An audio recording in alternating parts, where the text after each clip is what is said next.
You're listening to Graphic Novel Explorers Club podcast, an audio book club.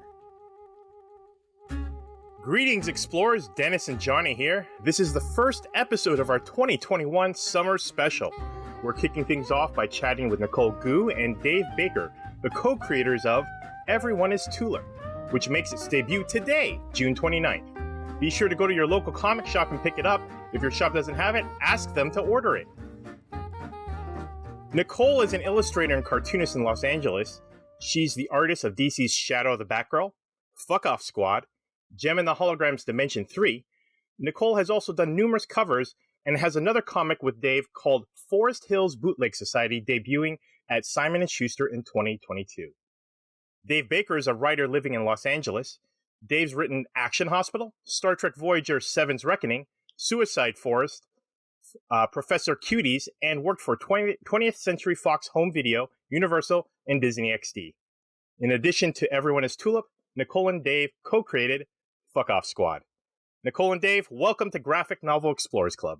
Hey, ready to explore! Those graphic novels! Hey!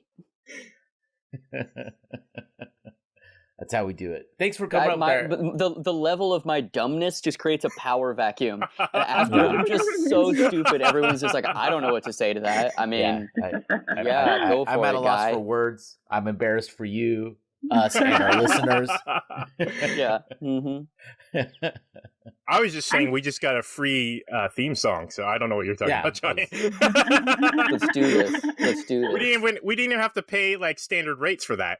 I had a show years ago, and like in the second to last season, one of my girlfriend's friends just sent me this video, and it's her and her friend had created a theme song for my show, and I was like, what? I didn't even ask you guys to do this, and it was fantastic. I loved it. It was this cute like little piano melody that they came up with, and then that was I had my own theme song after that. That's so sweet.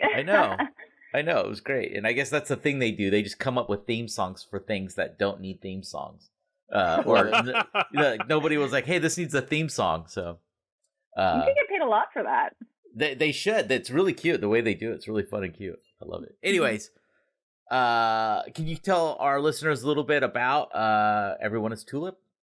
Yeah, Everyone is Tulip is a 160-page original graphic novel written by me, illustrated by Nicole, and colored by our wonderful colorist, Ellie Hall. And it follows a young girl from Arizona who has dreams of making it big in Hollywood and comes out to LA and is greeted by the harsh realities of that situation and ends up getting sucked up into the high-stakes world of YouTube performance art, which is a real thing, believe it or not. And the comic is kind of about, interrogating this idea of like, how far would you go to be able to realize your dreams? What compromises are you willing to make? What roadblocks are you determined enough to be able to overcome? And also just kind of, the weirdness of the world when you get kind of involved in the social media viral fame end of the swimming pool, as it were.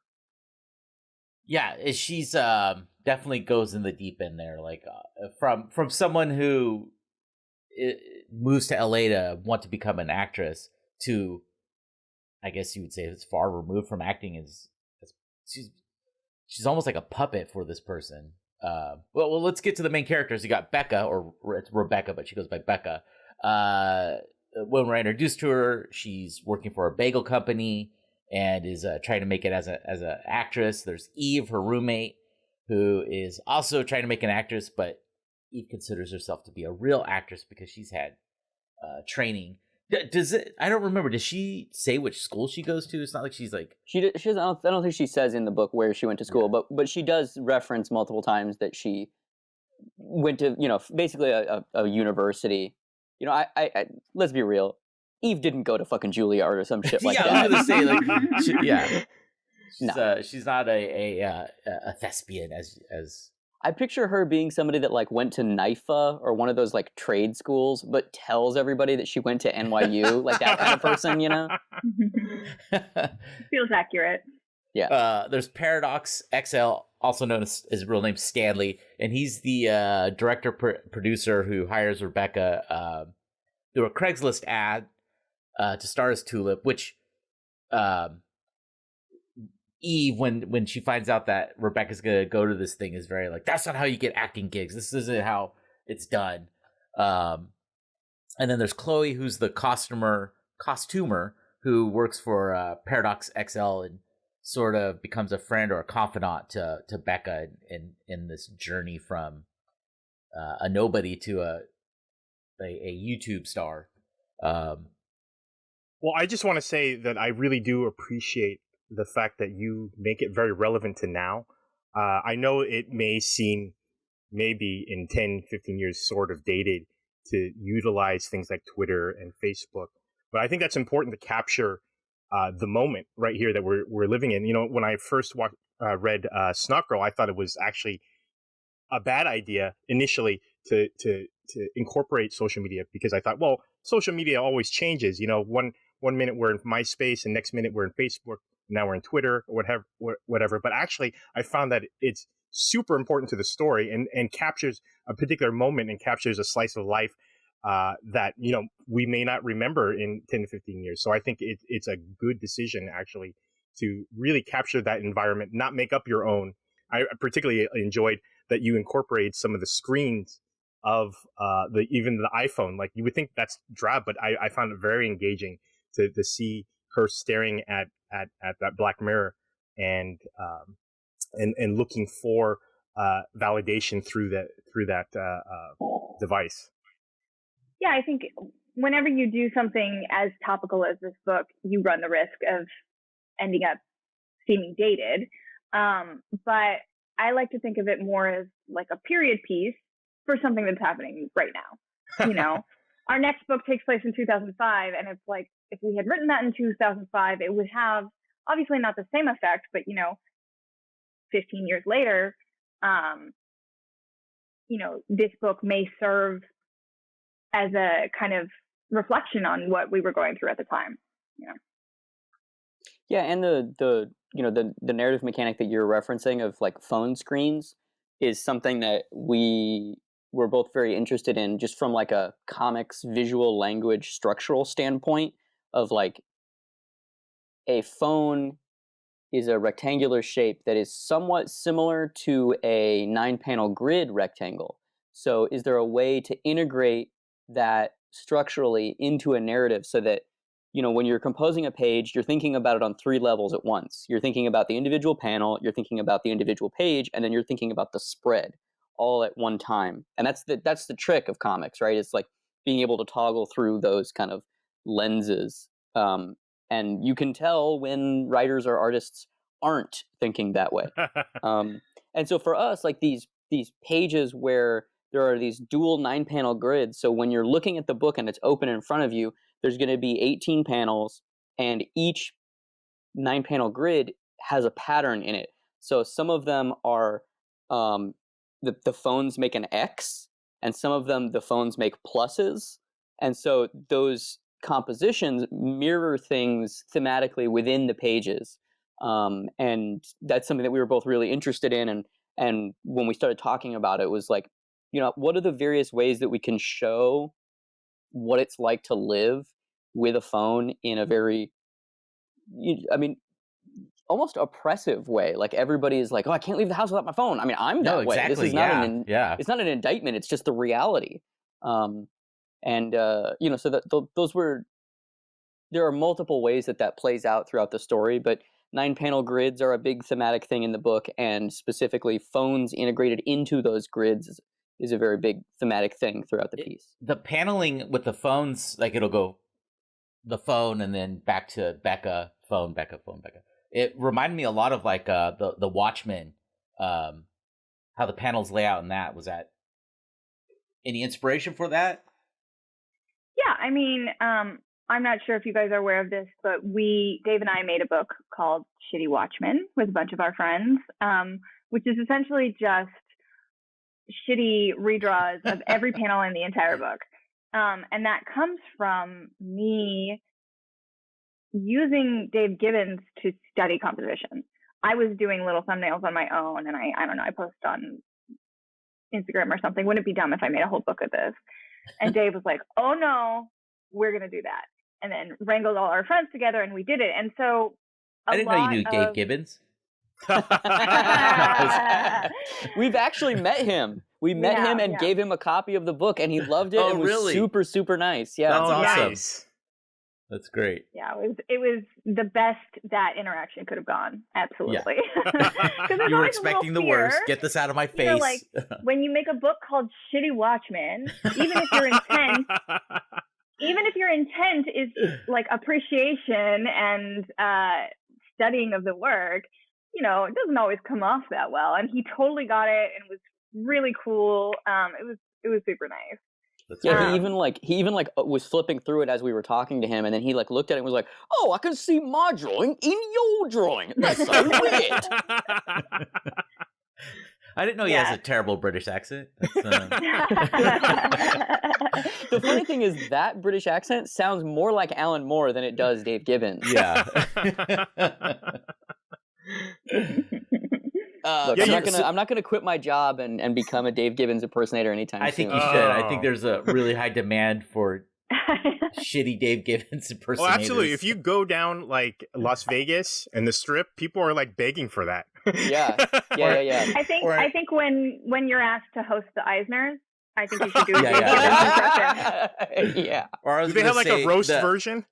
Yeah. At Times Square where they have all the costume people who they'll take photos for autographs. You can be you standing there, and people are like, "What do you do?" I'm the Dave Gibbons impersonator.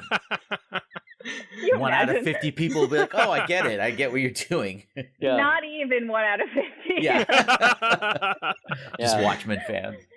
Yeah, you'd have to be standing right next to Midtown Comics, otherwise it wouldn't work. Which you could probably do. Yeah. Mm-hmm. Getting back on topic here. Let's get back on topic. So in the story, it flashes back to Becca, like her final years living in Arizona as I'm assuming a teenager, early 20s. Yeah. And she wants to get out of Arizona. And Dave, you're from Arizona. Yeah. Was there some inspiration there for the character? Or? Yeah, definitely. I. For better or for worse, everything I write and most of the stuff we make is autobiographical in some way. And I don't mean that in literally like I'm nothing like Becca. Nicole's nothing like Stanley. Neither one of us are like Chloe as characters. But the story or the world or, the details, there's always little autobiographical things that make it in there. And not all of them are as one-to-one as fucking Becca's from Arizona and I'm from Arizona. Like that is a very concrete example where, she struggles with life growing up in a shitty small town. I struggled a little bit growing up in a shitty small town. But I think the books that I like are just inherently pulled from experience. Like I love, this is such a cliche or hoity-toity answer, but it's got a reputation for a reason, man. I love David Foster Wallace's Infinite Jest because so much of that book is mined from his personal pain. So when Hal in Cadenza is like struggling with whether or not he's gonna order weed again because he's so addicted to smoking weed, and there's this woman that's gonna come over that he went on a couple dates with, and she's gonna give him a bag of weed, and he's gonna pay her, but she's gonna want to stay, and she's gonna want to smoke weed with him. And he's like, I don't want to smoke weed with you. I just want to fucking be by myself and like watch TV and smoke weed and eat fucking Doritos, like. And that goes on for like 30 pages. Like, it's, or even when like there are different characters.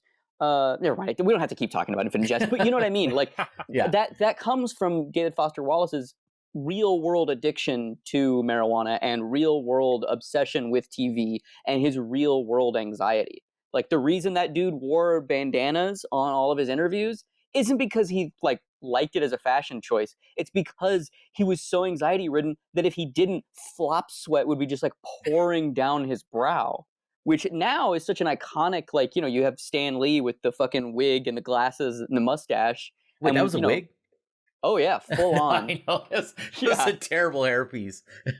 So bad. Yeah. But like it's and that also is kind of 1-to-1 of just like, this is a thing that David Foster Wallace went through and he wrote about it. And I think some of the stuff in our books is 1-to-1 that way, and some of it is kind of like hybrids, or it's masked, or it's kind of, like the joke pitch that we always have for Fuck Off Squad is, it's about these 3 teenagers in Los Angeles. It's a skating romance comic, and it's about low-key trying to date someone while you're still in a relationship. And, it's about trying to figure out how to end something and how to begin something. And I haven't necessarily had that exact experience, but I also have, because I've struggled with,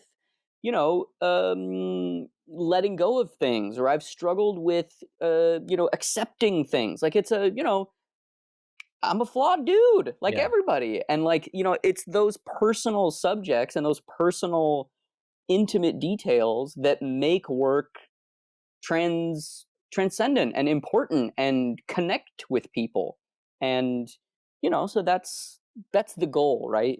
To make work that has an escape velocity outside of both my own personal experience, but also outside of just the realm of comics, right? Because I feel like sometimes it's so insular. Like, people who read comics read a very specific type of thing and they expect a very specific thing. And hopefully the goal is to be able to create something that's obviously steeped in the medium and respects the medium and is an exaltation of the capabilities of the medium, but also reaches for more. Because a lot of times comics, it feels kind of like, especially on a mainstream level, are really just about being a steward of intellectual property. Like, we have to put out a Batman comic this month, so I turned in a Batman script.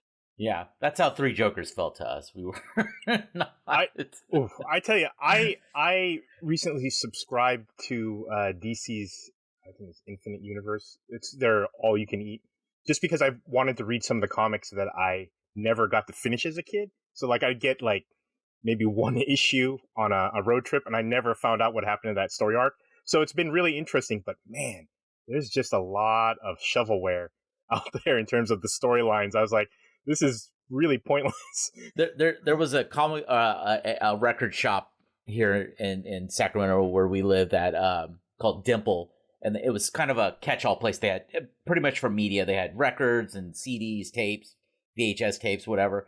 But they like also Rasputin. And they also had comic books, and they'd have just like a blank. We called it a grab bag. Like you didn't know what you were getting, and so during our summer special, we'll usually do a grab bag series, and one of them was an Adventures. Can you say the word? Avengers. Thanks. Comic where it was just a meeting on like who was gonna order coffee creamer and who was gonna operate the elevator that week. And we were both like, could you imagine if you were a 10-year-old kid and you went to go get your comic book and you got that Avengers and the other part of it was Scarlet Witch and Vision were gonna go on a double date with like Black Widow and somebody, I don't know who else, but this sounds great to me. I don't know what you're complaining about. No, it was amazing. Like they were stuck in an elevator for like 1/4 of the book, and they couldn't figure out how to get out of the elevator without destroying it. And Jarvis, in the Avengers Tower, yeah. And then Jarvis, wait, why couldn't Vision just phase through it? That's like his whole thing. I don't. Yeah.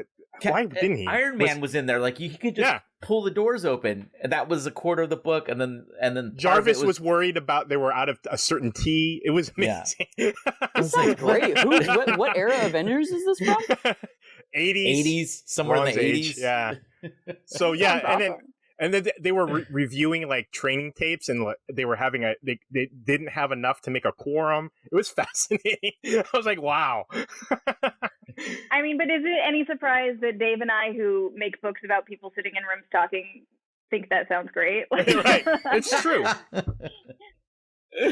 Yeah, awesome. The idea of like, I always talk about that, with Nicole, where I'm always just like, there was just too much punching in this comic. Like I really just wanted, like, that's the thing I love so much about the Bendis era X-Men, where like the old 1960s versions of the younger characters came to the present and interacted with themselves. Mm-hmm.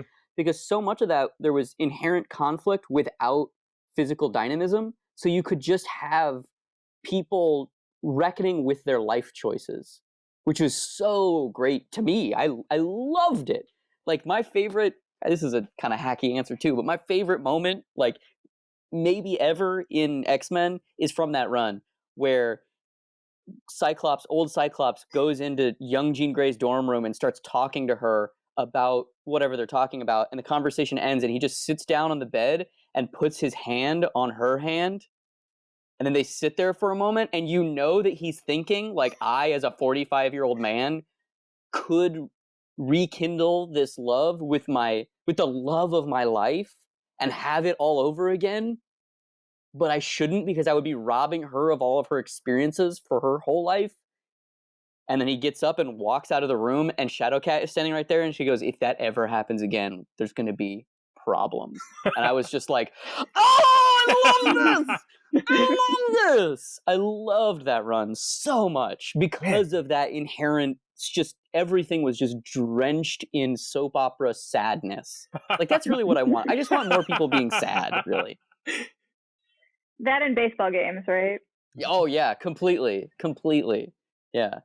Yeah, I can't even imagine. I got to reread that run because, yeah, that was kind of a mind F, because having the innocent 60s X-Men characters see what they've become and look at like, wow, those are my choices. I don't think I'm going to do that again.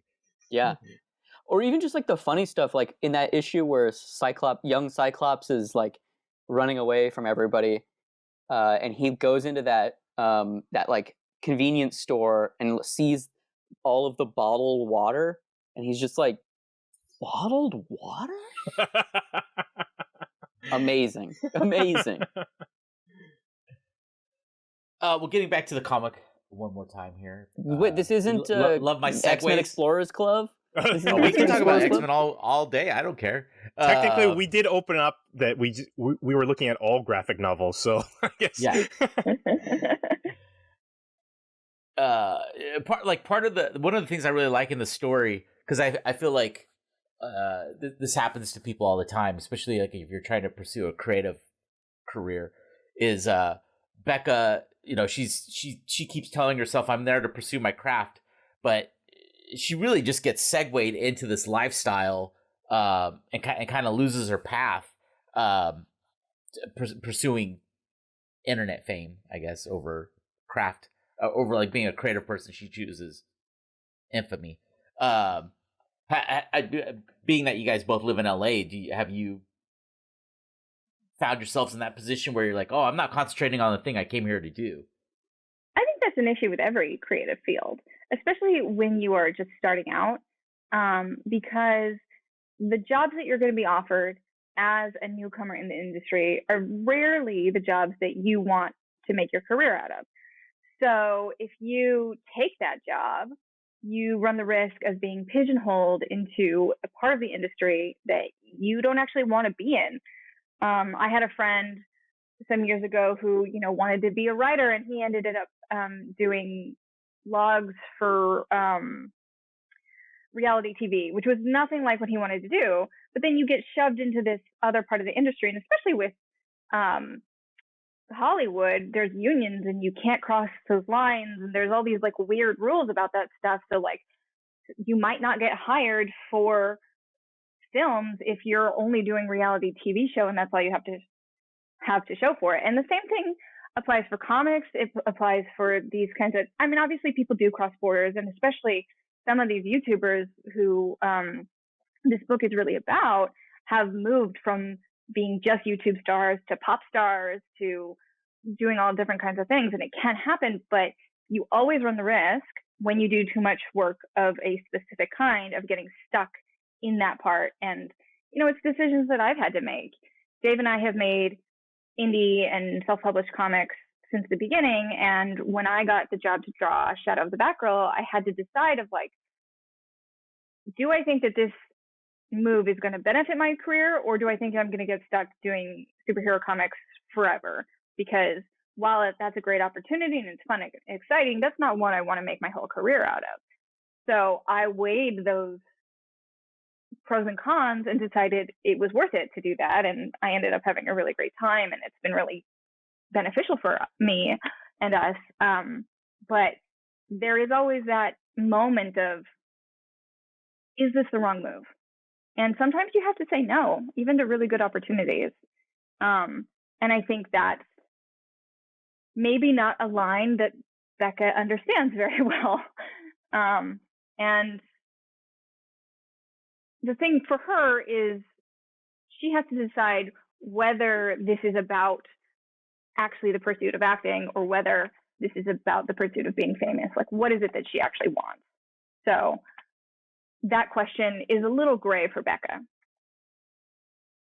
Yeah, I definitely can see the conflict in her, and I'm sure you've either interviewed or at least witnessed hours of footage of these YouTube people and how they've transitioned, where, you know, are you going to pursue the clicks? You know, we joked about it earlier, but are you going to keep doing the thing, the dancing bear on the ball thing that keeps getting people to come see you?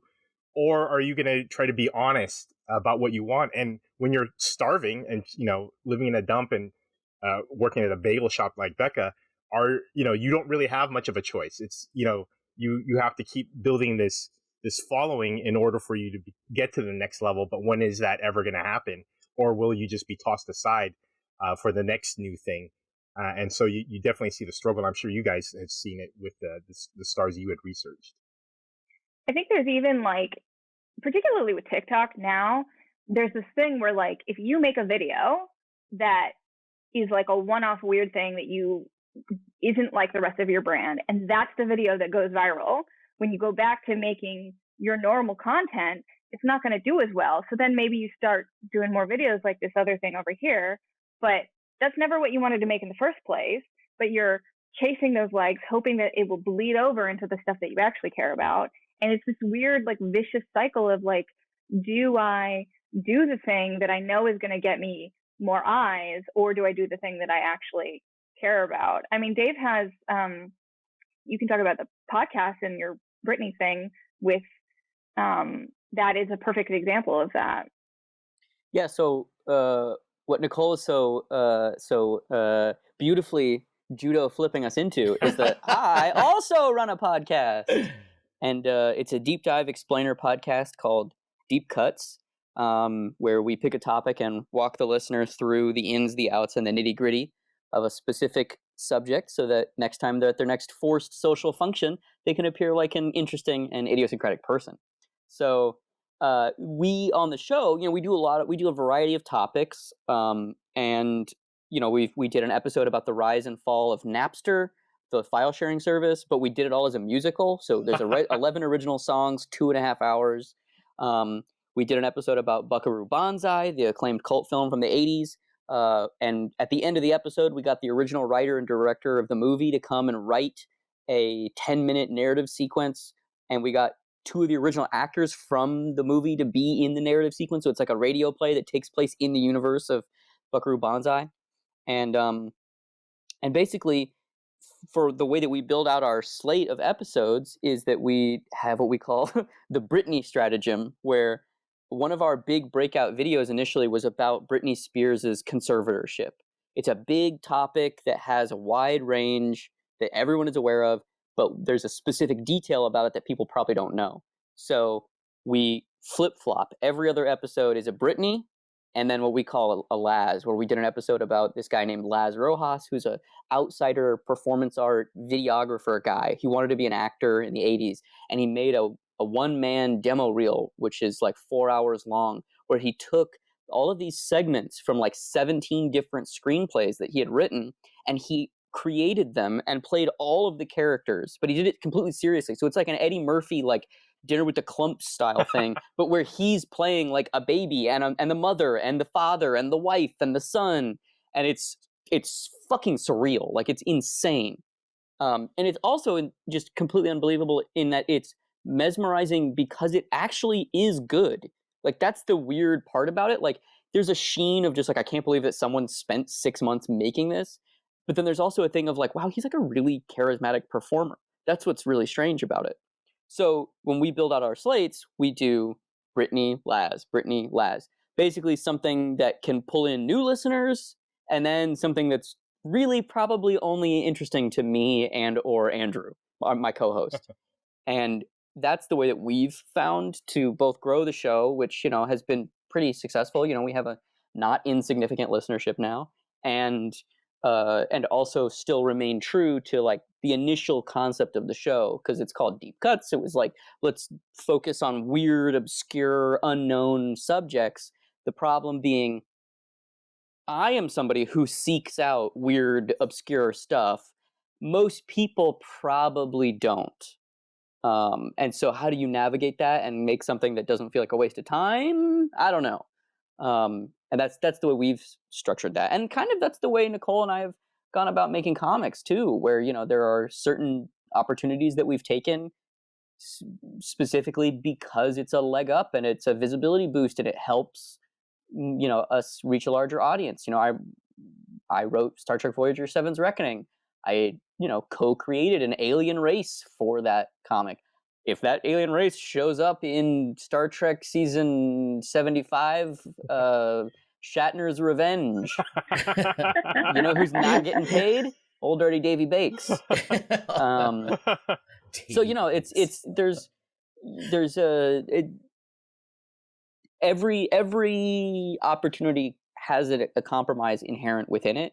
And that's not to say that I wasn't happy to do the Star Trek comic. I am a massive Star Trek fan. It was low-key like just a life goal that was just checked off of like, I could officially say I'm a Star Trek writer. And it was really, really cool.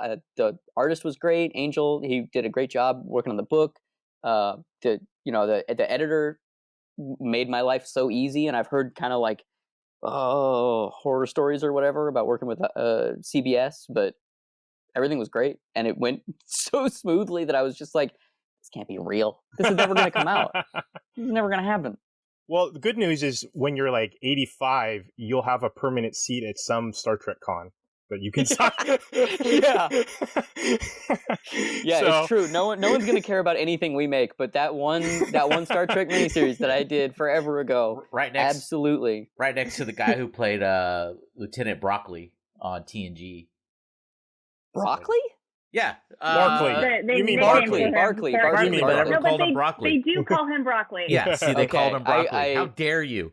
Yeah, I'm not gonna lie, man. We just were rewatching Trek like 2 weeks ago, and we got to a Barkley episode, and we both like made it like 10 minutes in, and looked at each other, and we're just like, I fucking hate Barkley. Let's go to the next episode. It's really uncomfortable. I mean, honestly, some of the subjects that fantasy episode. Well, yeah. Well, the stuff that deals with now, like the talks and discussions I had with friends at the time, are coming true now with these face apps and the possibility of AI-driven actors and such. And like, what's the legality, or what? Not even the legality. What's the moral obligation you have to suddenly have a virtual recreation of a character, or putting someone else's face on a different person's body and such. So it's really interesting that Barkley seems more and more creepy as the years go by. Yeah. Well, it's interesting because they do a similar thing in DS9 where there's like a creepy dude who wants Quark to recreate Kira basically so he can fuck her in the holodeck, and it's like, this like really shines a different light on the fucking Barkley stuff. Right. Well, I think maybe Dennis and I were talking about this one time. It was like, oh God, those holodecks were just who was the person that had to go in there and like clean up all the jizz? Like, oh yeah, they just energized it out. I told you, man. They just like hit clean, they shot it out in airlock. Like, something scanned through it and like bzz, bzz, bzz, they put in a photon torpedo, and the next time a Klingon got hit, that's what happened. This is my favorite type of Star Trek discussion, by the way. Next on Star Trek Talk. The perennial discussion of where does the jizz go in the holodeck really. That's the name of our podcast. How did you know? No. The name of the podcast is Hard Light. Oh, Oh, nice. I mean, that's basically what Quark's, all of his Yes, 100%. holodecks were just Yes. stabbing cabins. Like, I mean, Yep. Yeah. I just want you to know, Dave, you said that on our podcast, therefore we have full control. Thank you again.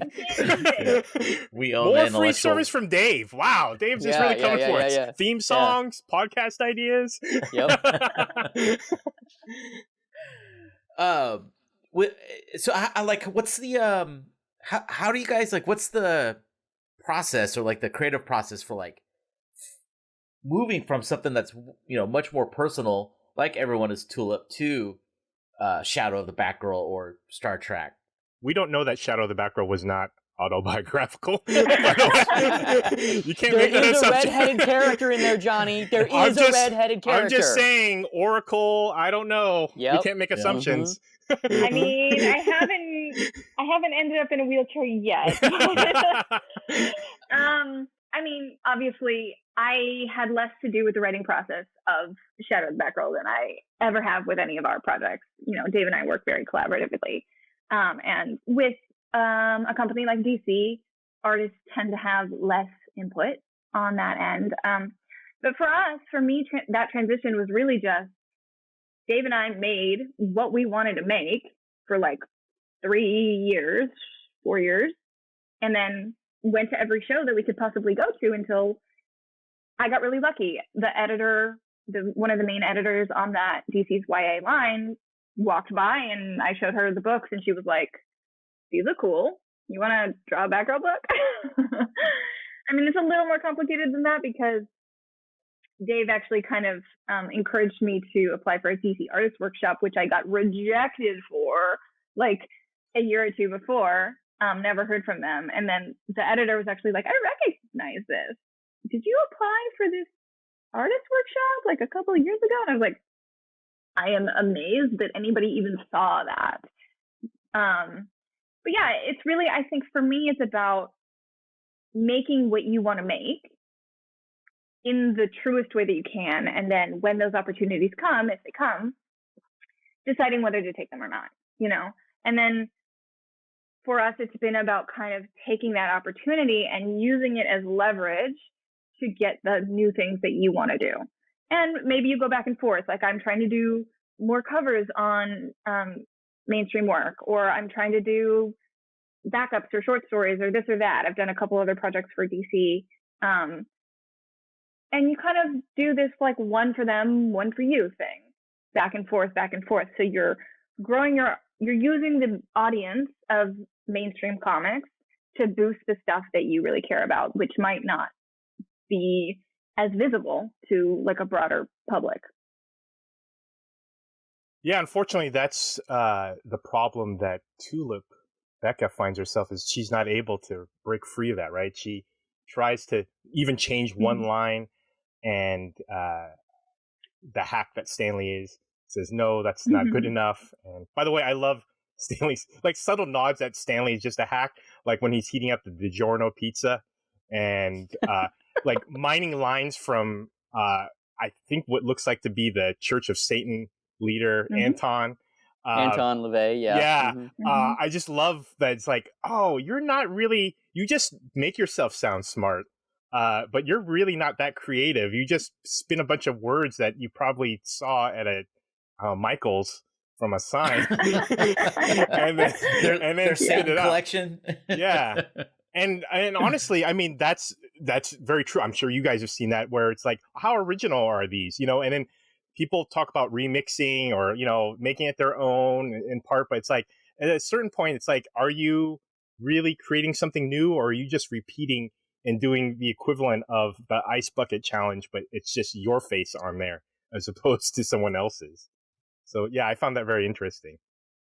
I was just going to say that's kind of a thematic underpinning to the whole book, because the book itself is one of those things, right?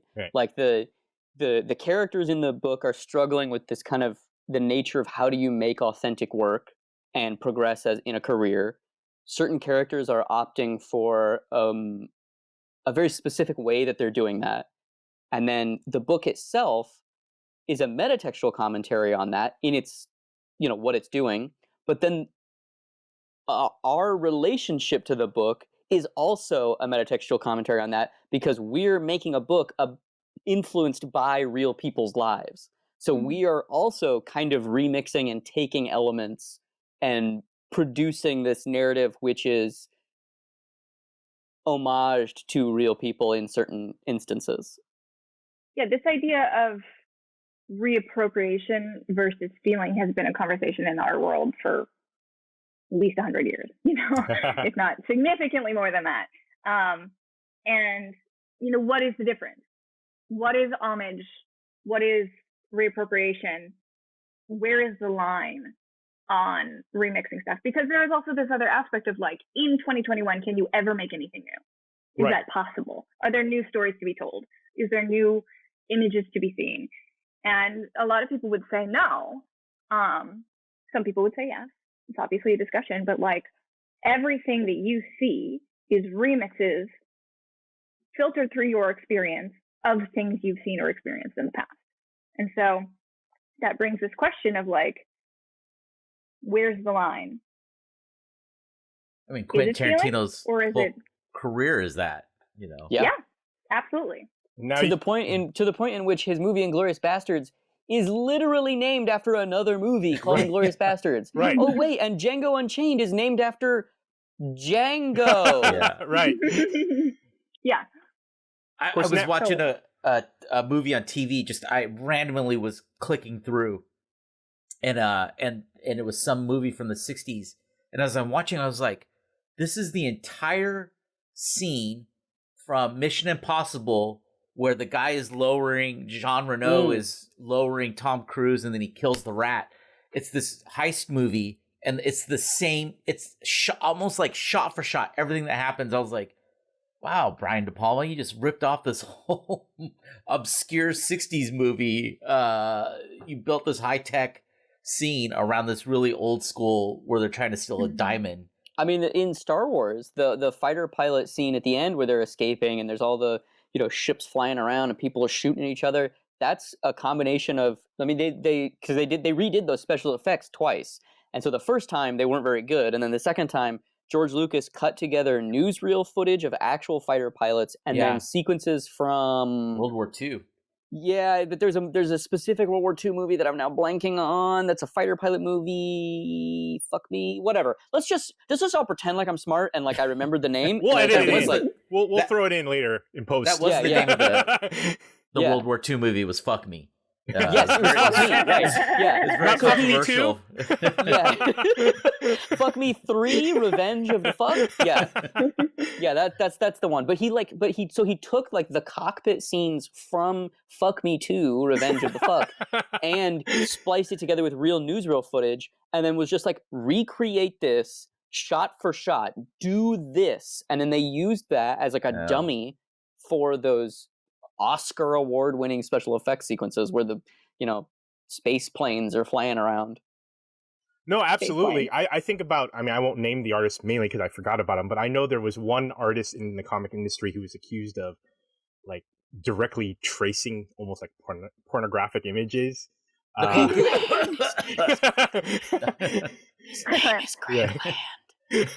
Anyway, doesn't surprise me given the fact that like if you look through those issues of his, like the reactions, especially of the women, don't match the emotion of the page, and you're like, why are they opening their mouth like that? It's very bizarre. So yeah, the weirdest part about him is that he can draw. Like, I don't know if you've seen any Greg Land stuff from the 90s, but his Nightwing stuff is cool. Like he can draw.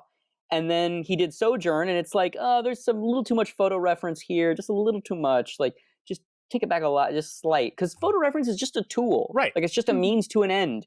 And, like, I have no problem with somebody tracing. Like, if you're, like, Tim Bradstreet, I think is a perfect example. That guy takes photographs, traces over the photographs. It's art. He turns it in. Wow, that's a cool looking Punisher shot or John Constantine shot or whatever. And the difference being that he's adding things. He's using the tools at his disposal to make a unique object, where Greg Land uses the same 6 pieces of reference, traces them over and over and over again, and never adds anything new. It's always just this is a shot of Pam Anderson making her orgasm face. Right. No, that is very true. It's really weird. It's really weird to me. Like, I kind of don't really understand it.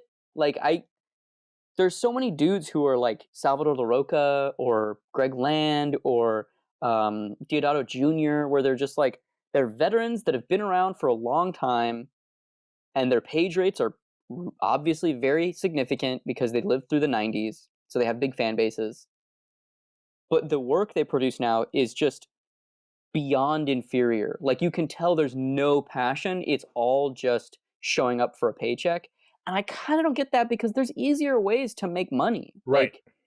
Like, there's a lot of easier ways to go out and like get paid to do something. I mean, maybe there's not, once you've been in the industry for, 25 years or whatever. You're a 50-year-old man and you're like, fuck it, I don't have any other skills. I literally can't do anything but draw comics. I get that, I guess, but like those Salvador LaRocca aliens pages where he's just tracing aliens toys, like, ugh, that shit is no brains, bro. It's no brains. Well, I'm glad you said it and I didn't, mainly because I couldn't remember his name or their names. Hey man, I'm just taking shots at everybody. I'm just making enemies left and right. Well, where can people pick up the book, or where can they follow you to? You can follow me at Instagram, TikTok, and Twitter at xDaveBakerX. My website is Hey Dave Baker if you want to buy some of my funny papers.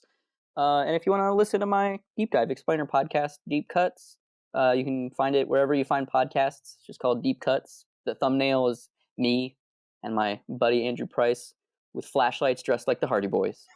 Nice. And you can find me at NicoleGoux.com, at NicoleGoux on Twitter, and at NGoux on Instagram. Last name spelled Goux. And you can, if this podcast is coming out on the 29th, you can buy the book in bookstores or comic shops anywhere. You can also find it on everyoneistulip.com. We're serializing it on there as well. 3 pages a week for free. Nice. What? Mhm. Free? It's a really good story. I love the art. Who's the other? What's her name? I already forgot. Ellie Hall, the colorist. Yeah, Ellie Hall. The coloring and illustrations are great. It's a great story. Definitely, highly recommend picking it up. It was a really good read. Yeah, no, it's amazing. It captures everything about this current social environment. Everything from the parasocial relationship that viewers, readership have with Tulip and everything. And I'm sure you guys have experienced that. It's great. It's like you said, Dave. It captures a particular moment in time that I think is important. Thank you. Yeah, I'm excited you guys liked it. I hope other people like it. I know that Nicole and I think it's pretty cool, but we also worked on it for like 4.5 or 5 years, so it's something of a labor of love for us. Yeah. Which is kind of weird to say, but making comics about sad people being sad, sitting in rooms talking it's kind of all I really want to do. It's kind of all I want to do. And then props to you, Nicole, for your costume designs. It really had like I don't follow any sort of fashion Instagrams, but it, at least for me, felt very Neon Demon without the cannibalism. That is not one of my inspirations. Cool. Well, thank you both for your time. We really appreciate it, and best of luck with the book. Thank you. Thanks so much. Thanks, guys.